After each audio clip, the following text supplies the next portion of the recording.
بسم اللہ الرحمن الرحیم۔ Dear viewers, Rana Sohail Global Plus کے پلیٹ فارم سے حاضر خدمت ہے۔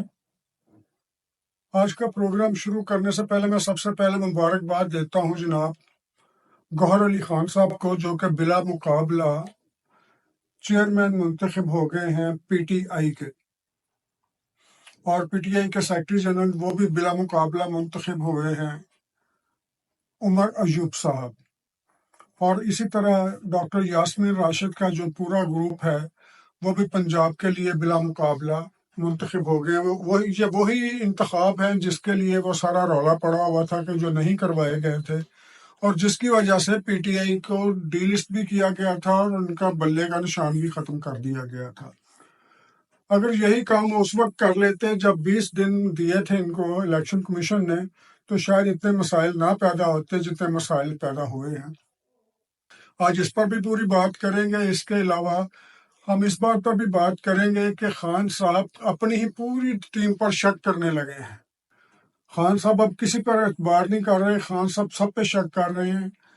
اس کے علاوہ ہم جس موضوع پہ بات کریں گے وہ یہ ہے کہ جو پنجاب اسمبلی ہے، نیشنل اسمبلی تو ابھی آنی ہے، جو پنجاب اسمبلی شروع ہوئی ہے یا نیشنل اسمبلی کے اندر جتنے بھی یہ مواقع آ رہے ہیں، جتنے بھی سیشنز ہو رہے ہیں یا جتنے بھی آئندہ ہوں گے، اس کے لیے گائیڈ لائن دے دی گئی ہے پارٹی کارکنان کو یا ممبرانز کو کہ آپ نے ہر سیشن کے اندر ہلا گلا کرنا ہے، ہنگامہ کرنا ہے، اور یہ کیوں کرنا ہے اس پہ بھی بات کریں گے۔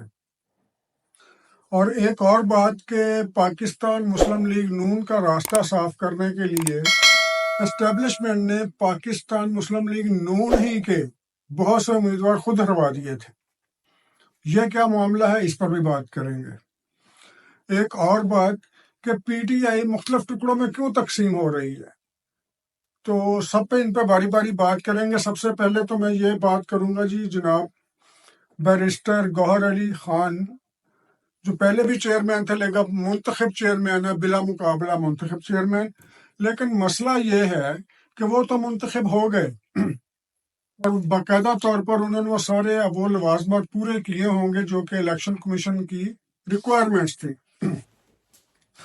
یہ ریکوائرمنٹس تو بعد کی بات ہے۔ اب دیکھنا یہ ہے کہ جو الیکشن ہے، ان کو اکبر ایس بابر، جو کہ اسی پارٹی کے کہتے ہیں، کلیم کرتے ہیں میں اس کا بانی ممبر ہوں، وہ اس کو چیلنج کرتے ہیں کہ نہیں کرتے، لیکن میرے ذرائع کہہ رہے ہیں کہ اکبر ایس بابر اس الیکشن کو چیلنج کریں گے۔ اور کیا گراؤنڈز لیتے ہیں، یہ جب بات سامنے آئے گی انشاءاللہ وہ بھی آپ سے میں شیئر کروں گا، کیونکہ اکبر ایس بابر جانتے ہیں یہ وہی ہیں جو پروہیبیٹڈ فنڈنگز والے ہیں، جنہوں نے پوری جماعت کا سب سے پہلا کیس فارن فنڈنگ کیس، کیونکہ یہ کوئی بھی سیاسی جماعت پاکستان کے اندر کسی بھی بیرونی ملک کی امداد نہیں لے سکتی، نہ اس کے فنڈ استعمال کر سکتی ہے، نہ کسی بیرون ملک کا جو شہری ہے، بے شک وہ پاکستانی ہو یا وہ کمپنی ہو جو کہ باہر کے ملک سے رجسٹر ہو، کسی سے کوئی امداد نہیں لے سکتی۔ تو اس کے اوپر کیس کیا تھا، اور وہ فارن فنڈنگ کیس کا جو ہے مقدمہ وہ حل ہو چکا ہے، فیصلہ ہو چکا ہے اور پی ٹی آئی کے خلاف ہو چکا ہے، وہ آپ جانتے ہیں۔ لیکن وہی اکبر ایس بابر ہیں، اور بہت امید ہے کہ وہ باز نہیں آئیں گے، وہ کریں گے الیکشن کو چیلنج کریں گے، اس الیکشن کو چیلنج، اس پہ بعد میں بات کریں گے جب وہ اس کو ہوئے گا۔ دوسرا جو میں نے کہا تھا کہ خان صاحب کی آج کل ذہنی کیفیت اس طرح کی ہے کہ وہ کسی پر بھی اعتبار نہیں کر رہے۔ خان صاحب کسی پر اعتبار نہیں کر رہے، ہر ایک کو شک کی نظر سے دیکھ رہے ہیں۔ خان صاحب سو مچ سو کہ اپنے ہی نامزد کردہ چیئرمین گوہر علی کے بارے میں، عمر ایوب کے بارے میں، رانا آفتاب کے بارے میں، سب کے بارے میں، کسی کے بارے میں بھی وہ کوئی اچھی رائے نہیں رکھتے۔ اسی طرح سردار لطیف کھوسہ کے بارے میں سب کا باری باری بتا دیتا ہوں۔ گوہر علی خان کے بارے میں خان صاحب کا یہ تاثر ہے، پایا جاتا ہے کہ یہ چونکہ پرانے پپلیے ہیں، پاکستان پیپلز پارٹی سے تعلق ہے، تو یہ پلانٹ کیے گئے ہیں میرے، لیکن کوئی چارہ نہیں تھا کہ باقی لوگوں میں سے صرف ان کو انتخاب کرنا اور آگے لے کے آنا، پارٹی کا چیئرمین بنانا، اور خان صاحب نے ان پر اعتبار کیا اعتزاز حسن کی وجہ سے، اور اعتزاز احسن کن کے انفلوئنس میں ہے؟ وہ زرداری کے انفلوئنس میں ہے۔ لہٰذا خان صاحب کڑی سے کڑی یا ڈاٹ سے ڈاٹ جب ملاتے ہیں تو وہ کہتے ہیں علی گوہر خان بھی ان کا سگا نہیں ہے۔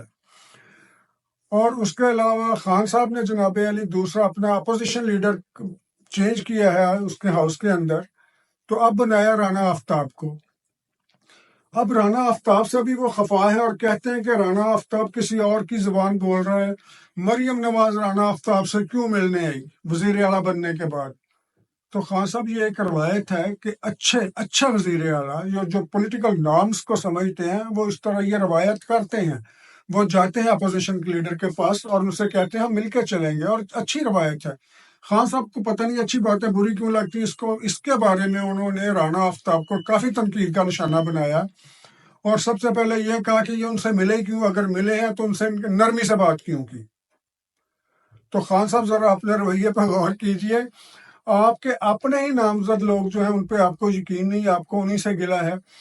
اس کے علاوہ جناب افضل مروت نے کہا ہے کہ ہم جناب علی ہر اس بات پہ پروٹیسٹ کریں گے جس پہ ہمیں خان صاحب کہیں گے، ہم اس بات پہ آئیں گے۔ اور خان صاحب نے شیر افضل مروت کے بارے میں کیا کہا ہے؟ انہوں نے یہ کہا ہے، شیر افضل مروت میرے بغیر پوچھے ہی باہر جا کے ایجوٹیشن شروع کر دیتا، یہ خود ہیرو بننا چاہتا ہے۔ تو شیر افضل مروت بھی جو ہے جناب ان کے بارے میں بھی ان کی رائے اچھی نہیں ہے۔ شیر افضل مروت باہر ان کے لیے لڑائیاں لے رہا ہے۔ اب آگے سردار لطیف کھوسہ صاحب، تو سردار لطیف کھوسہ صاحب کے بارے میں ان کی رائے یہ ہے کہ انہیں فوری طور پر پلانٹ کیا گیا ہے۔ جب دیکھا گیا ہے کہ اب پارٹی خالی ہو رہی ہے تو سردار لطیف کھوسہ کو دھیرے دھیرے ہمارے پاس کیا گیا اور یکدم کہا گیا کہ تم پارٹی میں شامل ہو جاؤ۔ یہ پاکستان پیپلز پارٹی کی سازش سے شامل ہوا ہے سردار لطیف کھوسہ۔ اور اب جناب جب عارف علوی کے بارے میں بات ہوئی تو عارف علوی کے بارے میں خان صاحب کی کل پرسوں تک تو رائے ٹھیک تھی، وہ کہہ رہے تھے کمال آدمی ہے، کمال آدمی ہے۔ تو جب عارف علوی صاحب جو صدر پاکستان ہیں انہوں نے جناب وہ سیشن بلانے کی منظوری دے دی پرائم منسٹر کے، حالانکہ منظوری نہ بھی دیتے تو سیشن بلایا جانا تھا، تو خان صاحب نے کہا کہ جناب یہ آخر ایم کیو ایم کا ہی نکلا نا۔ یہ الفاظ ہیں جو لوگ ان سے مل کے آئے ہیں خان صاحب سے، ان کے بقول انہوں نے کہا جی بالآخر ایم کیو ایم کا ہی نکلا نا، وقت پہ آگے دغا دے گیا۔ تو لہٰذا خان صاحب کسی پہ بھی مطمئن نہیں ہیں۔ خان صاحب اپنے بہن کے اوپر، اپنی بیوی کے اوپر، ان کے اوپر بھی اپنے جو سمجھ رہے ہیں کہ میری پارٹی کوئی نہ کوئی ہائی جیک کرنا چاہتا ہے۔ کبھی وہ سوچتے ہیں علیمہ خان ہائی جیک کرنا چاہتی ہے، کبھی وہ سوچتے ہیں کہ بشرا بی بی ہائی جیک کرنا چاہتی ہے۔ اور ایک اور بڑی اہم بات کہ بشرا بی بی ملنے جاتی ہے خان صاحب سے تو وہ علیمہ کے بارے میں بات کرتے ہیں کہ اس سے ذرا بچ کے رہنا، جب علیمہ جاتی ہے تو اس سے کہتے ہیں ذرا بشرا سے بچ کے رہنا، اس پہ نظر رکھنا۔ اسی طرح علی گوہر جاتے ہیں تو کہتے ہیں شیر افضل مروت کو آگے نہ جانے دینا، شیر افضل مروت کو کہتے ہیں علی گوہر کو ذرا سنبھال کے رکھنا۔ اور اسی طرح سردار لطیف کھوسہ کہتے ہیں کہ جناب رانا آفتاب کو ہیرو نہ بننے دینا، رانا آفتاب سے کہتے ہیں کہ سردار لطیف کھوسہ پہ نظر رکھنا۔ یعنی کہ خان صاحب وہ محلے کی پھپھے کٹنی نہیں ہوتی، ادھر سے ادھر، ادھر سے ادھر، ادھر سے کوئی اور بات، ادھر سے کوئی اور بات۔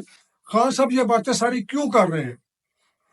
خان صاحب اس وقت ذہنی طور پر اب نارمل ہو چکے ہیں یا ہونے والے ہیں خان صاحب، ورنہ عام آدمی، صحت مند دماغ کا حامل آدمی اس طرح کی حرکتیں نہیں کرتا۔ کیا ہوا آپ کا الیکشن کے اندر، یا آپ پرائم منسٹر نہیں بن سکے یا نہیں بن سکیں گے، یا جو بھی ہوا، پالیٹکس کے اندر یہ چیزیں چلتی ہیں، لیکن ایک اچھا سیاستدان وہ ہوتا ہے جو اپنے نرس کے اوپر کنٹرول رکھے۔ ٹھیک ہے، پی ٹی آئی کے میرے جو دوست ہیں خان صاحب کی ہر بات کو جسٹیفائی کرتے ہیں، ہر بات کو جسٹیفائی کرتے ہیں، آخر کب تک کریں گے؟ خان صاحب دن کو رات کہتے ہیں، پی ٹی آئی کے ورکرز رات کہتے ہیں۔ اگر وہ دن کہتے ہیں، اب 2 مارچ کی انہوں نے کال دے دی ہے، اب 2 مارچ کو اگر کچھ ورکرز کی مجبوری ہے، ڈرتے ہیں، ان کے بچے ہیں، انہوں نے روزی روٹی کرنی ہے، اگر ان کو پولیس نے پکڑ کے اندر دے دیا کیا کریں گے؟ تو ہر کوئی ڈرتا ہے جی، پاکستان کے حالات ویسے ہی اتنے برے ہیں۔ اگر کسی ایک مزدور آدمی نے اس دن مزدوری نہ کی اور وہ ان کے پروٹیسٹ میں چلا گیا، اس کے گھر کی ہانڈی نہیں پکے گی اس دن۔ لیکن خان صاحب کو اس کی مجبوری کا خیال نہیں، ان کو اپنی ریلی کا، اپنے پروٹیسٹ کا خیال ہے۔ اور جب یہ پروٹیسٹ ان کا ناکام ہوگا یہ اپنی پوری پارٹی کو بھی اس طرح برا بلا کہیں گے جس طرح اپنے ارد گرد رہنے والے لوگوں کو برا بلا کہہ رہے ہیں۔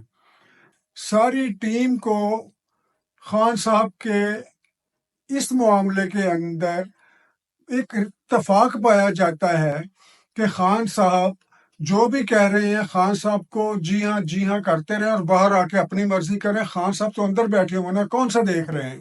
یہ پارٹی پالیسی کے طور پر پولیٹیکل جو ورکرز ہیں ان کے ساتھ لگے ہوئے، انہوں نے اسی کے اندر جان کی ایمان پائی ہے کہ خان صاحب کو اندر ہاں کر کے آ جائے اور باہر آ کے اپنی مرضی کرے۔ اور دوسری بات یہ ہے کہ خان صاحب کو جو باہر سے بندے جاتے ہیں جیل میں ملنے کے لیے، وہ خان صاحب کو اپنی مرضی کے مطابق خبریں سنا دیتے ہیں کہ خان صاحب آج یہ ہو گیا، اس نے یہ کہہ دیا، خان صاحب اس نے یہ کہہ دیا۔ اور خان صاحب ماشاءاللہ کانوں کے اتنے کچے ہیں کہ ہر ایک کی بات کو مان لیتے ہیں۔ اس کے بعد خان صاحب وہی کرتے ہیں جو لوگ ان کے ساتھ کرتے ہیں۔ ایک ہی بات بی کے خلاف، بی کی بات سی کے خلاف، سی کی بات بی کے خلاف، بی کے خلاف اے کے خلاف۔ تو اس طرح خان صاحب نا ادھر کی آگ ادھر، ادھر کی آگ ادھر، یہ سارا کچھ کر رہے ہیں۔ خان صاحب جس طرح نہیں ہوتا، ایک انہی کے پی ٹی آئی کے ایک دوست نے مشورہ دیا بات کرتے ہوئے ہنستے ہوئے، کہتا جی میں تو خان صاحب سے ملنے گیا تو میں نے خان صاحب سے یہ کہنا کہ خان صاحب یہ جو آپ کالے جادو پہ اتنا یقین کر کے بیٹھے ہوئے ہیں نا، کالے جادو پہ یہ کام کروا لیا، کالے جادو سے وہ کام کروا لیا، تو خدا کے لیے آپ کو نوری تعویذ لیں، شاید نوری تعویذ سے کوئی حالات آپ کے سنبھل جائیں، پارٹی کے حالات سمجھ جائیں۔ لیکن خان صاحب ہیں کہ وہ ضد ہے کہ جناب اسمبلی میں ہنگامہ ہونا چاہیے۔ بھائی وہ کب تک؟ اب انہیں کہہ دیا کہ ماسک لگا کے جائیں عمران خان کے ماسک لگا کے گئے۔ آپ نے دیکھے وہ جو ماسک لگائے ہوئے ہیں انہوں نے، ہر ممبر نے اپنے چہرے پہ ماسک چڑھایا ہوا ہے۔ تو میرا خیال اس کا مولڈ ہی اتنا غلط ڈالا تو کہ عمران خان کا چہرہ نہیں لگتا، کوئی اور عجیب و غریب سا چہرہ بنا ہوا ہے۔ تو خان صاحب اس طرح کے کام نہ کروائیں ان سے جن کی آپ کی اپنی ہیوملیشن ہو، اور آپ کو نہیں پتا کہ جو سارے آپ کو اپنے نظر آتے ہیں نا، یہ آپ کے نہیں ہیں، یہ آج بھی آپ کے نہیں ہیں، یہ کل بھی آپ کے نہیں ہیں۔ آپ کا شک ان لوگوں پہ ٹھیک جاتا ہے، لیکن مشکل یہ ہے کہ خان صاحب آپ تو بیٹھے ہیں اندر، آپ کا 2 دن جو چاہنے والے یا ڈائی ہارڈ ہیں وہ بھی ہیں اندر، تو ساری چیزیں کنٹرول کون کرے گا، قابو کون کرے گا؟ تو وہ قابو کرنے کے لیے خان صاحب اب یہ باڈی جو آپ کی آئی ہے، جو ابھی گوہر علی خان منتخب ہوئے ہیں، عمر ایوب منتخب ہوئے ہیں، اب دیکھنا یہ ہے کہ ان کے اوپر آپ کب تک اعتبار کرتے ہیں، کب تک ان کے اوپر بھروسہ کرتے ہیں۔ اور شنید یہی ہے، امید یہی ہے کہ خان صاحب اپنے علاوہ کسی اور کو پارٹی کا سربراہ نہیں دیکھنا چاہتے۔ اچھا چلتے چلتے وہ بھی بتاتا چلوں، وہ خیر ان کو تو چھوڑیے، خان صاحب کے کالا جادو کرتے ہیں کہ نوری تعویذ کرواتے ہیں، یہ ان کا مسئلہ ہے۔ اچھا، تو جو میں بات شروع میں بتائی تھی آپ کو کہ نواز شریف یا شریفین کی حکومت بنانے کے لیے ان کے راستے کے تمام کانٹے خود دور کیے گئے، کہ پارٹی کے ان کے خود اراکین جو کہ قادور شخصیات تھی یا جن سے ڈر تھا کہ کوئی چیف منسٹرشپ نہ مانگ لے، کوئی عہدہ نہ مانگ لے، پارٹی کا ایسا عہدہ نہ مانگ لے جس کے اوپر یہ اپنے بچوں کو لانا چاہتے ہیں، یا مریم کو لانا چاہتے ہیں، یا حمزہ کو لانا چاہتے ہیں، یا کوئی اور اس طرح کی منسٹری لینا چاہتے ہیں جو پارٹی کے اندر آ کر مریم کو کہیں شیڈو نہ کر دیں۔ تو ان کے لیے اگر آپ خود دیکھ لیں تو جس طرح سے خواجہ سعد رفیق کو سیٹ ہاری گئی ہے ان کی، یا ہروائی گئی تو نہیں کہتے، بہرحال لوگوں کے بقول کے خواجہ سعد رفیق کاٹ والا آدمی تھا تو اس کو ہروایا گیا اس لیے تاکہ وہ مریم کا مد مقابل نہ رہے۔ اسی طرح رانا ثناء اللہ کے ساتھ فیصلہ آباد میں کیا گیا۔ مجھے نہیں پتا کہ ان کا جو مد مقابل تھا ان سے کتنا طاقتور تھا۔ یہ لوگوں کی پارٹی پاکستان مسلم لیگ نون کے لوگوں کے بارے میں بات کر رہا ہوں میں۔